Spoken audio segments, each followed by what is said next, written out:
Before I started this walk, I asked my daughter which story I should tell. Because YouTube seems to like storytelling during walks. And she said, "Mom, tell the one about your first minivan." So, here's the story about my first minivan. I already had 2 kids. What is it, 2008? So my son, he's 8. He says, "Mom, you need a minivan." And at this time, I had a Ford Explorer, otherwise known as a Ford Exploder.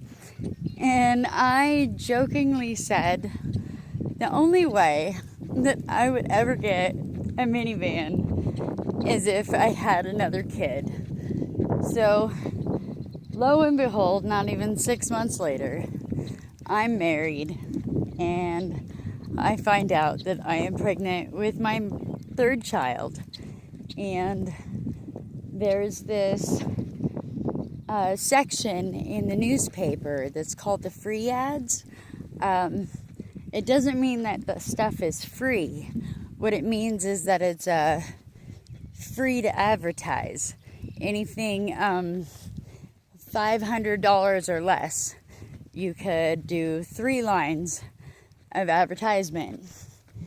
And so, lo and behold, there's a Ford Aerostar listed right at the top of the listings for $500. So I go and get it.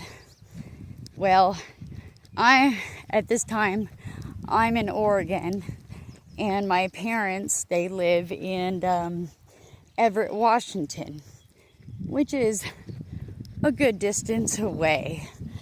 And I've got quite the driving anxiety, so I don't like to travel there much, but I want to go see them before the baby's born, and my mom's got a baby shower planned for me and stuff like that. So I decide that I'm going to take the van to Everett, Washington, and it's just me, and I can't remember why, but I've got all the seats taken out of it, so it's like a complete empty shell. So it's just me in the van, and I'm on the road, like not even 20 minutes on the road, between the Dalles and Hood River along the Columbia River in Oregon. If you know, you know. And in between those 2 places, a sudden windstorm, rainstorm starts happening, and I'm totally freaked out.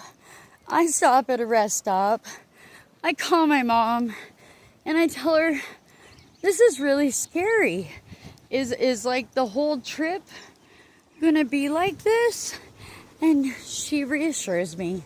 She says, "No, honey, it's just a really bad part of the road, and there's lots of ruts where there's lots of hydroplaning going on."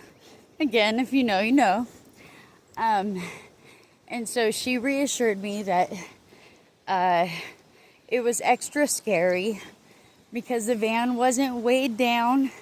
It was empty, and so I was prone to be like pushed around by the semis and things, because there are lots of semis on that road between like the Dalles and Portland. And so I gathered my wits about me and waited about 10 more minutes, and lo and behold, the rainstorm actually stopped. It was like one of those freak rainstorms that you might have witnessed in like Florida, where you got to pull off on the side of the road and just wait for it to pass. So I did that, and I felt much better, and the van, it was still acting kind of strange, like acting like it was like hydroplaning, but without the water. But I thought nothing of it. So I continued on, and I'm alone and I'm driving, and so when people pass me, I make sure to smile, because road rage is a thing, and I don't want anybody to think I'm, flipping them the bird or nothing.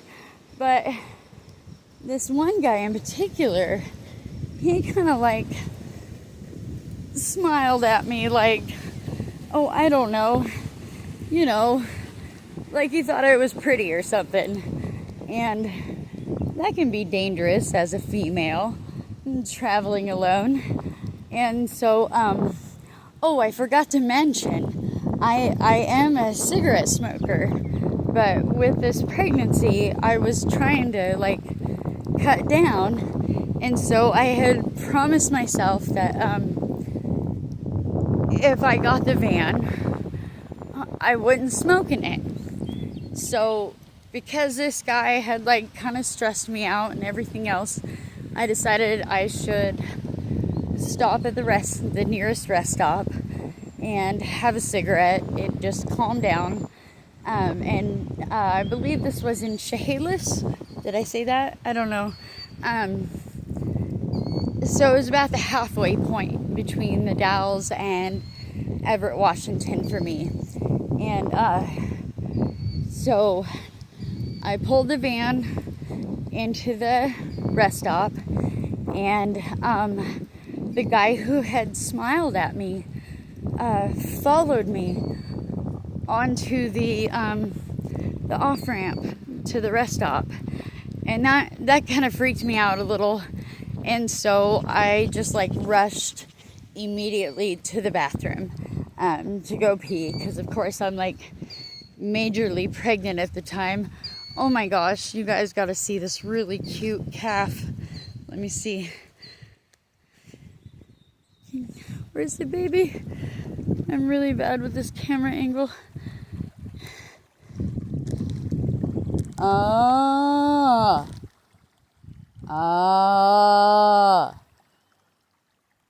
nobody's looking but the baby. I hope you saw it. I don't know. But anyway, so I stop at the rest stop, I go to the bathroom, and when I come out, the guy is gone. And so I feel like instant relieved. I start up the van and I put it in reverse, and I don't even move a foot, and I run over something that pops my tire. And it's really scary for a female that is alone by herself at a rest stop with a flat tire, pregnant. And I mean like pregnant, like really showing. Ashley was born in May, and the weather was just like this. Hi, Mama Cow. Let's see if we can get her in the shot. There she is. So my tire is flat. I don't know what to do. I just start immediately crying. Cell phone service was, what was this? 2009. So I was able to call my mom, and she was willing to do whatever it took to help me. She actually called Les Schwab and was gonna pay like the $300 for them to come do the mobile tire flat fix thing, but they were coming in from a different angle, so they wouldn't be there for like an hour and a half. And so I'm scared. I My mom had told me to look in the phone book at the payphone. I don't know if you guys know what a payphone is, but one of those, if you know, you know. They got phone books there, so I'm looking in the phone book for a tire fix, guys, or anything, and I get a tap on my shoulder. And I'll tell you guys, you think it's scary right up until now. You just wait until I turn around and I see who's tapping on my shoulder. It is a bald-headed gentleman with teardrop tattoos. And he's asking me if I have any money for gas. Okay. Well, I turn around to face him,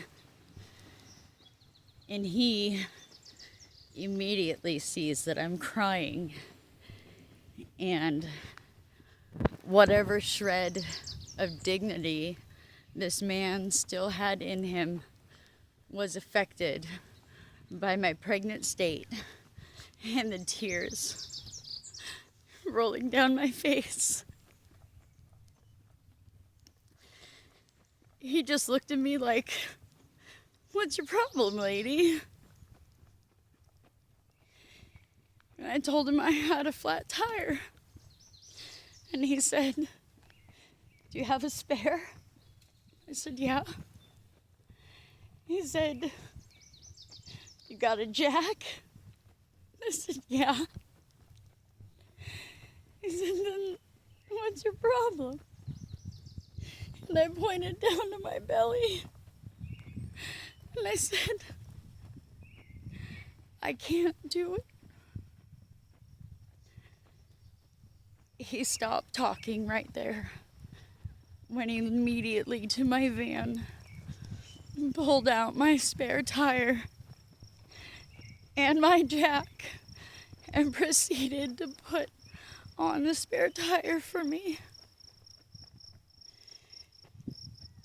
And then asked me if I thought I was gonna be okay. I had to ask him if he was gonna be okay. He said, yeah, him and his buddy, they just needed like $5 in gas to get where they were going. They were headed to Seattle, which ironically is the same way I was headed. Everett and Seattle might as well be twins. Anyway, so I told them that they could follow me to the next gas station to help me make sure I got enough fresh air in my tire so that I could make it the rest of the way to Seattle, that I would put gas in their tank. Because all I had was a credit card, and I wasn't going to hand that to them. But if you roll up in a gas station, you put your card in, it doesn't stop charging until you tell it to. So, I could put $5 in my gas tank, and he could roll up right behind me and put $5 in his gas tank, and I could pay for both. So I did that. And so to the guy with the tear tattoos, thank you. Thank you very much.